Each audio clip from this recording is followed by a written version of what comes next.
नमस्कार छात्रों, आज के इस दमदार सेशन में आप सभी का स्वागत है। आज हम बिल्कुल गहराई में जाकर 7 मई के आरआरबी एनटीपीसी पेपर का एकदम 100% प्रमाणित और लाइन दर लाइन विश्लेषण करने वाले हैं। देखिए, सीधा सा सवाल पूछा गया था कि प्रस्तावना में समाजवादी, धर्मनिरपेक्ष और अखंडता ये 3 शब्द किस संशोधन द्वारा जोड़े गए। तो इसका बिल्कुल सटीक उत्तर है 42वां संविधान संशोधन जो 1976 में हुआ था। एकदम डायरेक्ट क्वेश्चन था ये। अब इसी 42वें संशोधन से जुड़े कुछ एक्स्ट्रा फैक्ट्स हैं जिन्हें आपको बिल्कुल रट लेना है। देखिए, इसे मिनी कॉन्स्टिट्यूशन या लघु संविधान भी कहा जाता है। एक बात और, प्रस्तावना में अब तक केवल एक ही बार संशोधन हुआ है और वो यही है। इसी के जरिए हमारे मौलिक कर्तव्य यानी पार्ट 4A आर्टिकल 51A जोड़े गए थे। शुरुआत में सरदार स्वर्ण सिंह समिति की सिफारिश पर 10 कर्तव्य जोड़े गए थे, लेकिन यहां ध्यान दीजिएगा, जो 11वां मौलिक कर्तव्य है ना, वो साल 2002 में 86वें संशोधन के माध्यम से जोड़ा गया था। एग्जामिनर यहीं फंसाता है, तो इस साल 2002 को अच्छे से याद रखिएगा। चलिए अब जरा इस इमरजेंसी मैट्रिक्स पर नजर डालते हैं। सवाल था कि राज्यों में राष्ट्रपति शासन किस आर्टिकल के तहत लगता है, तो सही जवाब है आर्टिकल 356। लेकिन हमें बाकी ऑप्शंस भी समझने होंगे। राष्ट्रीय आपातकाल लगता है आर्टिकल 352 से, जो राज्य में राष्ट्रपति शासन है वो 356 से है और इसकी मैक्सिमम लिमिट 3 साल होती है। इसके साथ ही आपको आर्टिकल 365 भी याद रखना है। अगर राज्य केंद्र के निर्देश ना माने तो भी राष्ट्रपति शासन लग सकता है। और सबसे इंपॉर्टेंट बात, जो वित्तीय आपातकाल है यानी फाइनेंशियल इमरजेंसी, वो आर्टिकल 360 में है, जो कि भारत में आज तक कभी भी अप्लाई नहीं हुआ है। केंद्र शासित प्रदेशों और विधानसभाओं के ये फैक्ट्स भी बहुत क्रूशियल हैं। पूछा गया था कि किस यूटी में विधानसभा है। आंसर है दिल्ली, और इसे 69वें संशोधन 1991 के तहत ये दर्जा मिला। अब लद्दाख की बात करें तो इससे यूटी का दर्जा कब मिला, एकदम सटीक डेट याद रखनी है, 31 अक्टूबर 2019 यानी नेशनल यूनिटी डे के दिन। लद्दाख में कोई विधानसभा नहीं है और इसकी 2 राजधानियां हैं, लेह और कारगिल। अब जरा इस फैक्ट बॉक्स पर गौर कीजिए। करेंटली सिर्फ दिल्ली, पुडुचेरी जहां 30 सीटें हैं और जम्मू कश्मीर जहां 2026 तक असेंबली आ जाएगी, सिर्फ इन्हीं में विधानसभा का प्रोविजन है। नगर पालिकाओं और ग्राम पंचायतों वाले इन आर्टिकल्स को तो दिमाग में एकदम छाप लीजिए। नगर पालिकाओं के गठन से जुड़ा आर्टिकल है 243Q। इसका पूरा कॉन्टेक्स्ट आपको पता होना चाहिए। ये भाग 9A 12वीं अनुसूची और 18 विषयों से जुड़ा है। इसके अलावा आर्टिकल 243A ग्राम सभा की बात करता है। 243W नगर पालिकाओं की शक्तियों को बताता है। और हाँ, आर्टिकल 40 जो कि ग्राम पंचायत के DPSP से जुड़ा है। यहां से एक भी सिंगल डिटेल मिस नहीं होनी चाहिए आपकी। ठीक है, अब हम अपने अगले बहुत ही इंपॉर्टेंट सेक्शन में चलते हैं, इतिहास और संस्कृति। अब हम कुछ प्रमुख आंदोलनों, शासकों और हमारी हेरिटेज से जुड़े सवालों का पूरा ऑपरेशन करेंगे। मॉडर्न हिस्ट्री का ये वो सवाल है जो लगभग हर एग्जाम में आता है। 18 अप्रैल 1930 का चटगांव शस्त्रागार छापा, इसका नेतृत्व किसने किया था? तो आंसर है सूर्य सेन, जिन्हें लोग प्यार से मास्टर दा कहते थे। इनके संगठन का नाम था इंडियन रिपब्लिकन आर्मी। अब इनके जो सहयोगी थे ना, उनके नाम आपको टिप्स पर होने चाहिए, क्योंकि MCQ में यहीं से ट्रैप बनता है। नाम सुनिए: गणेश घोष, लोकनाथ बल, अंबिका चक्रवर्ती, कल्पना दत्त और प्रीतिलता वादेदार। बिल्कुल याद कर लीजिए इन्हें। अब झंडा फहराने के जो नियम हैं, उनके बीच का ये बारीक अंतर आपको समझना ही होगा। देखिए, 15 अगस्त यानी इंडिपेंडेंस डे पर हमारे प्रधानमंत्री लाल किले पर झंडा फहराते हैं और सबसे पहले इसे जवाहरलाल नेहरू जी ने फहराया था। लेकिन जब बात 26 जनवरी यानी रिपब्लिक डे की आती है, तो हमारे राष्ट्रपति द्वारा राजपथ पर, जिससे अब हम कर्तव्य पथ कहते हैं, वहां झंडा फहराया जाता है। इन दोनों मौकों और स्थानों के बीच आपको बिल्कुल भी कंफ्यूज नहीं होना है। चलिए अब बात करते हैं बंगाल में द्वैध शासन यानी ड्यूअल गवर्नमेंट की, जो 1765 से 1772 तक चली। ये सिस्टम 1764 के बक्सर युद्ध और 1765 की इलाहाबाद की ट्रीटी के बाद लागू हुआ था। अब इसमें हुआ क्या, ब्रिटिश ईस्ट इंडिया कंपनी ने सारे दीवानी अधिकार अपने पास रख लिए, मतलब रेवेन्यू, ट्रेड टैक्स, युद्ध का हर्जाना और बंगाल, बिहार, ओडिशा का लगान सब अंग्रेजों के पास। और नवाब को क्या मिला? सिर्फ निजामत अधिकार, मतलब प्रशासन, पुलिस और फौजदारी संभालो। एक बहुत जरूरी बात नोट कीजिएगा, अंग्रेज नवाब को सालाना 3-3 लाख रुपए की पेंशन देते थे, जिसे बाद में घटाकर 16 लाख कर दिया गया था। और अवध से पूरे 50 लाख की युद्ध क्षतिपूर्ति वसूली गई थी।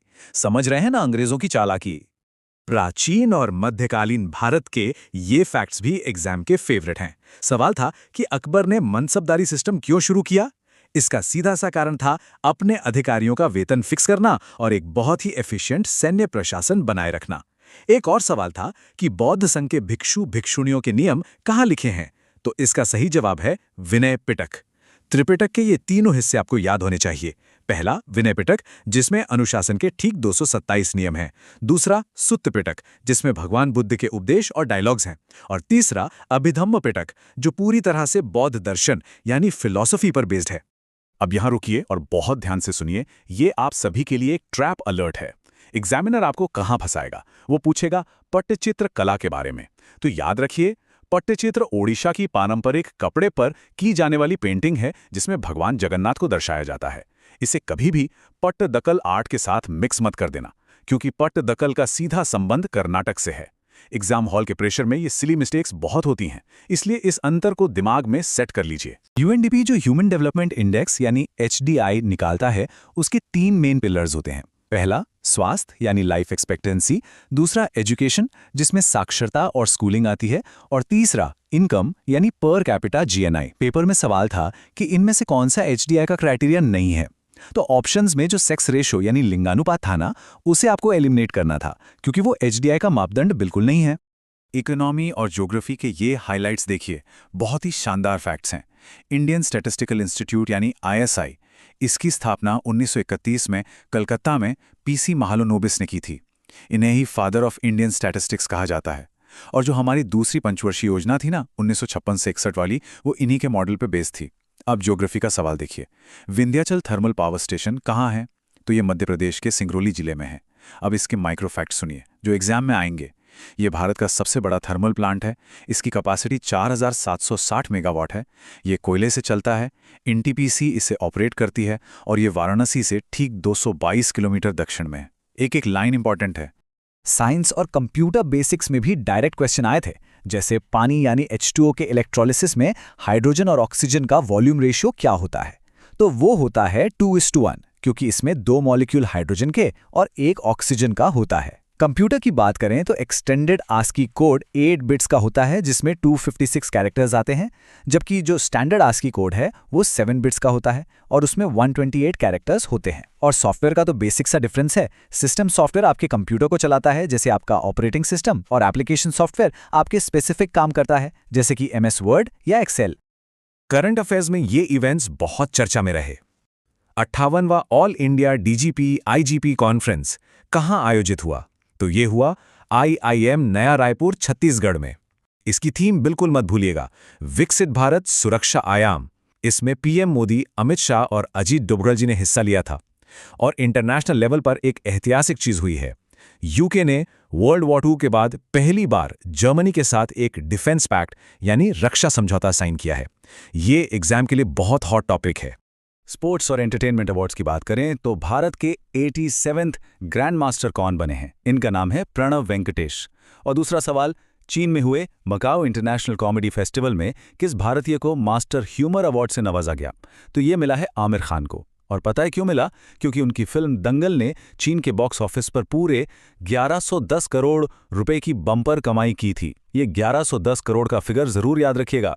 तो दोस्तों, आज का हमारा ये पेपर एनालिसिस और एकेडमिक रिव्यू यहीं पूरा होता है। एग्जाम में 2 बहुत ही शानदार सवाल आए थे। पहला ये कि गणित के लिए 2025 का एबल पुरस्कार किसे मिला, और दूसरा महिलाओं की स्थिति पर 69वें संयुक्त राष्ट्र आयोग का आयोजन कहाँ हुआ। सोचिए क्या हो सकता है इसका जवाब। चलिए मैं बताता हूँ। एबल पुरस्कार जीता है जापान के मसाकी काशिवारा ने। अब यहाँ याद रखने वाली बात यह है कि एबल पुरस्कार को गणित का नोबेल भी कहा जाता है और ये शुरू हुआ था 2002 में, राइट? वहीं जो 69वां संयुक्त राष्ट्र आयोग है वो न्यूयॉर्क, अमेरिका में हुआ। एक और इम्पॉर्टेंट फैक्ट नोट कर लीजिए कि इसकी थीम थी बीजिंग +30 और भारत की तरफ से मंत्री अन्नपूर्णा देवी ने इसमें हिस्सा लिया था। अब जरा 64.3% के इस आंकड़े पर गौर करिए। ये बहुत ही दिलचस्प है। ILO 2025 की रिपोर्ट कहती है कि भारत में सोशल सिक्योरिटी कवरेज अब बढ़कर 64.3% हो गया है। पता है 2015 में ये कितना था? सिर्फ 19%। और अब इसके लाभार्थियों की संख्या 94 करोड़ पहुंच चुकी है। मतलब लिटरली ये एक बहुत बड़ा जंप है। करंट अफेयर्स वाले हिस्से से एक बहुत ही सीधा सवाल यूएनडीपी के बारे में भी था। इसका फुल फॉर्म पूछा गया था, तो जवाब एकदम क्लियर है, यूनाइटेड नेशंस डेवलपमेंट प्रोग्राम। साथ ही साथ ये भी याद रखिएगा कि इसकी स्थापना 1966 में हुई थी और इसका हेडक्वार्टर न्यूयॉर्क में स्थित है। बायोलॉजी और फिजिक्स। सवाल था कि प्रोटीन के पूरी तरह पचने के बाद आखिर में बनता क्या है। तो देखो, पेप्सिन और ट्रिप्सिन जैसे जो एंजाइम्स होते हैं ना, वो लंबी प्रोटीन चेन्स को काटकर छोटी छोटी इकाइयों में बदल देते हैं। और इस पूरी प्रोसेस का जो एंड प्रोडक्ट होता है वो है अमीनो एसिड। बेसिकली एंजाइमों का मेन काम ही इन लंबी चेन्स को तोड़ना होता है। बायोलॉजी का अगला सवाल इनकम्प्लीट डोमिनेंस यानी अपूर्ण प्रभाविता से था। सवाल ये था कि अगर लाल और सफेद फूल के क्रॉस से गुलाबी फूल उग जाए तो ये किस विधि को दर्शाता है। तो भाई इसका सीधा सा जवाब है अपूर्ण प्रभाविता। इसका मतलब ये है कि कोई भी एक जीन दूसरे पर पूरी तरह से हावी नहीं होता, बल्कि दोनों मिलकर एक बीज का रंग बना देते हैं, जो इस केस में गुलाबी है। अब एक फिजिक्स का बिल्कुल बेसिक सवाल देखते हैं। 1 न्यूटन किसके बराबर होता है? उत्तर है 1 किलोग्राम मीटर पर सेकंड स्क्वायर। अब यहाँ आपको F = m/a का फॉर्मूला समझना पड़ेगा। फोर्स यानी बल निकालने के लिए हम मास और एक्सेलरेशन को मल्टीप्लाई करते हैं, और न्यूटन जो है वो बल की SI यूनिट है। इमेजिन करो एक किताब टेबल पर रखी है और आप उसे खिसका रहे हो, तो उस पर कौन सा घर्षण या फ्रिक्शन काम करेगा?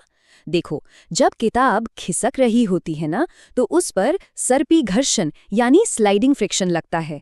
लेकिन अगर वो किताब एक ही जगह पर टिकी हुई है, बिल्कुल रुकी है, तो उस पर स्थैतिक घर्षण यानी स्टैटिक फ्रिक्शन काम करेगा। ये डिफरेंस बहुत इंपॉर्टेंट है। एग्जाम में कुछ बहुत ही सटीक सवाल पूछे गए थे, जैसे किस अनुच्छेद के तहत विदेशी नागरिकता लेते ही भारतीय नागरिकता खत्म हो जाती है? CAA 2019 में किन देशों के लोगों को पात्र माना गया? और सुप्रीम कोर्ट जो कानून बनाता है वो किस पर बाध्यकारी होता है? तो भाई विदेशी नागरिकता लेते ही आपकी भारत की नागरिकता आर्टिकल 9 के तहत तुरंत खत्म हो जाती है। क्यों? क्योंकि भारत में सिंगल सिटीजनशिप चलती है। CAA 2019 की बात करें तो इसमें अफगानिस्तान, बांग्लादेश और पाकिस्तान के प्रवासियों को पात्र माना गया है। और कट ऑफ डेट याद रखिएगा, 31 दिसंबर 2014 तक आए हिंदू, सिख, बौद्ध, जैन, पारसी और ईसाई। वहीं आर्टिकल 141 कहता है कि सुप्रीम कोर्ट के बनाए कानून भारत के सभी निचले कोर्ट्स पर पूरी तरह से बाध्यकारी होंगे, ताकि पूरे देश में कानून एक जैसा रहे। एक और बहुत बढ़िया सवाल राष्ट्रपति के काम को लेकर था। ध्यान से सुनना, राष्ट्रपति राज्यसभा की अध्यक्षता नहीं कर सकते। ये काम उपराष्ट्रपति का है। इसके अलावा राष्ट्रपति लोकसभा को भंग कर सकते हैं। और हाँ, एक और फैक्ट, रेलवे कन्वेंशन कमेटी के मेंबर्स को लोकसभा स्पीकर और राज्यसभा के सभापति मिलकर नॉमिनेट करते हैं। चलिए अब भूगोल और पर्यावरण वाले सेक्शन की बात करते हैं।